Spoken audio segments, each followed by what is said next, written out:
Hello, আসসালামু আলাইকুম। আপনারা ভিডিওটা থাম্বনেল দেখে বুঝতে পারছেন আমি কী বলতে চাইতেছি।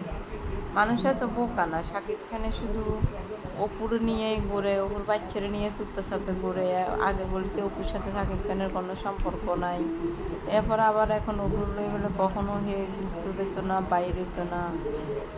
অপুর সাথে কখনো কোনো ফিলিংস ছবি ভাগাভাগি করতো না, ক্যামেরা ভাগাভাগি করতো না, অপুর সামনে কখনো যাইতো না, দেখা হইতো না শেষ। কিন্তু এখন সাকিব খানে চুপে চুপে আবার অপুর লগে দেখা করে।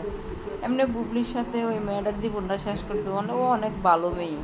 সাকিব খানে কেন দে এই বুবলির অপুর পিছে পড়িয়েছে। অপু মনে নিচ্ছে ওরে কোনো তাবিজ মনে করি ওর পিছে মানে ঘুরে এইভাবে। নাহলে যে অপু সাকিব খানে বলছে কখনো অপুর চেহারাও দেখতো না, এত বেজ্জিতি করার পরে এখন আবার অপু কি বেজ্জিতিগুলো করছে সাকিব খানের, এখন আবার সাকিব খানে ভালো না।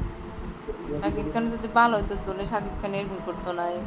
বুবলির এইভাবে বিয়ে করে তার সন্তানটা এত সুন্দর সন্তান, তার নিয়ে এইভাবে সিনেমিনি খেলাটা দরকার ছিল না। এরপরও শাকিব খানের শুধু তার বড় ছেলেরে অনেক খুব ভালোবাসে, কিন্তু বুবলি ছেলেরা এত ভালোবাসে না। আপনারা হয়তো ছবি দেখে বুঝতে পারবেন ওরে ভালোবাসে, কিন্তু দেখলে বোঝা যায় শাকিব খান অপুর ছেলেরা এত বুবলি ছেলেরা এত ভালোবাসে না।